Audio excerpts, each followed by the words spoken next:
వివరాల్లోకి వెళ్తే వడ్లకొండ గ్రామానికి చెందిన మూల్కల పోషమ్మ పేరుపై సర్వే నెంబర్ 645/2లో గల 20 గుంటల భూమిని తన బాగోగులు గత కొంతకాలంగా చూసుకుంటున్న కూతురు అయినటువంటి గజ సుజాతకు రిజిస్ట్రేషన్ చేయడం కోరగా 18/1/2024న పట్టా పాస్బుక్ పోయిందని తహసీల్దార్ కార్యాలయంలో దరఖాస్తు పెట్టింది.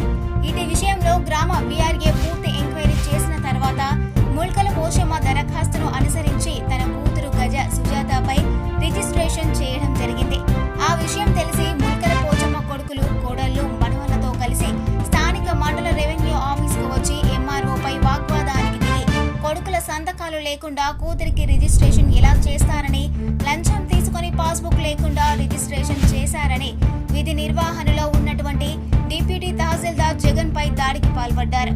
ఇట్టి విషయమై డిప్యూటీ తహసీల్దార్ జగన్ మాట్లాడుతూ తల్లి తన బిడ్డకు గిఫ్ట్ రిజిస్ట్రేషన్ చేయించిందని, ఏ సమస్య వచ్చినా తానే చూసుకుంటానని అప్లికేషన్ రాతపూర్వకంగా ఇచ్చారని, గ్రామంలో వీఆర్ఏ కూడా పూర్తి ఎంక్వైరీ చేశాడని, దాని తర్వాతే రిజిస్ట్రేషన్ చేయడానికి అనుమతించామని వారన్నారు.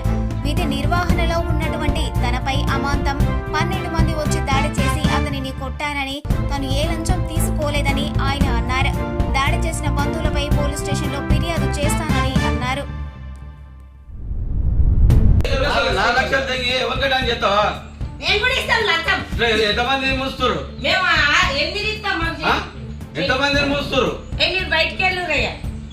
పెట్రోల్ పోసుకొని మేము వస్తామే.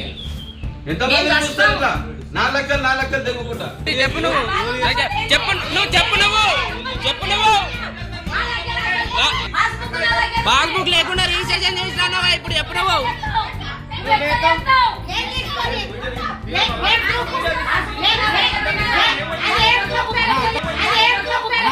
ఒక్క నిమిషం.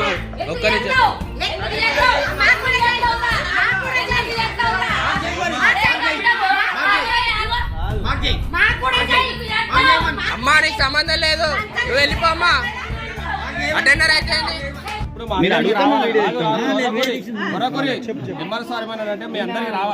మీ అందరికి రావాలి కదా. మీరు ఒక అఫిడవిట్ కొట్టించి మా అందరికి రాకుంటే ఇట్లా ఫాల్స్ రిజిస్ట్రేషన్ చేయించుకుందని మీరు అందరు సైన్ చేసుకొచ్చి ఇస్తే నాతో అయినంత వరకు నేను కలెక్టరేట్ కాడికి పోయి ఈ సర్వే నెంబర్లో ఈ ప్లాట్ బ్లాక్ చేపిస్తా, వేరే వాళ్ళకి ఎవరి పేరు మీద కాకుండా చేస్తా అని మాకు హామీ ఇచ్చింది. ఇప్పుడు ఎంఆర్ఓ తప్పిదం లేదనిపిస్తుంది మాకు. ఆయన లేడంట అప్పుడు డిటి తహసీల్దార్. ఆయన ఇప్పుడు పవర్ ఇస్తారు, ఆయన బయటకి ఎక్కడికి లీవ్ పోతాడు. ఆయన లేనప్పుడు ఆయన చేసిండు. ఒక అమ్మాయి అయితే అమ్మాయికి కూడా పొత్తు ఇచ్చినాం. మాకున్నదే అద్దెకరం మా అత్త ప్రాపర్టీలో అమ్మాయికి కూడా ఇచ్చినాం. అమ్మాయికి కూడా ఇచ్చినాక మా అత్త మీద పాస్బుక్ ఉండే కదా, ఆ పాస్బుక్ మాటానే ఉంది. పాస్బుక్ లేకుండానే రిజిస్ట్రేషన్ చేయించుకుంది. మొత్తం అందరి పేర్లు మాకెవ్వరికి లేదు. ఇప్పుడు ఒక్కదానికే ఉంది. ఆ ఒక్కదాని పేర్లు ఎట్లా ఎక్కిస్తారని మేము గొడవ చేస్తున్నాం. అట్లా పాస్బుక్ మాటానే ఉంది. ఆమెకు అయింది. వడ్లకొండ విలేజ్ 645/2 సర్వే నెంబర్లో 20 గుంటలు ముల్కల పోషమ్మ వాళ్ళ బిడ్డకు చేసి ఆమె కూడా రాసిచ్చింది.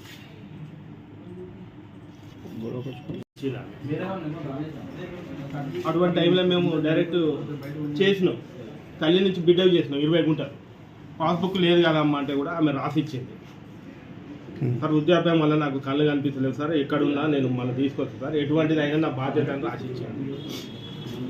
గత వారం రోజుల నుంచి వాళ్ళ కుటుంబ సభ్యులు వచ్చి దాడి చేస్తాం, నీ అంతు చూస్తామని బెదిరించుడు. ఇలా ఒక 10 మంది వచ్చి ఆడోళ్ళు మగోళ్ళు నా మీద దాడి చేస్తారు. మళ్ళీ 4 లక్షల లంచం తీసుకున్నాడని నా మీద ఆరోపణలు చేస్తుంది. ఏది నిరూపించినా దేనికంటే నేను సిద్ధం. నేను ఒక 16 ఏళ్ళ నుంచి పనిచేస్తున్నా, ఇప్పటివరకు నా మీద ఏం రాలేదు. గత 6 నెలల నుంచి ఇక్కడ పనిచేస్తున్నా, నా మీద ఒక్కటి వచ్చినా నేను దేనికంటే దానికి సిద్ధంగా ఉంటాను. నువ్వు ఉత్తగా కొట్టేళ్ళు అన్యాయంగా.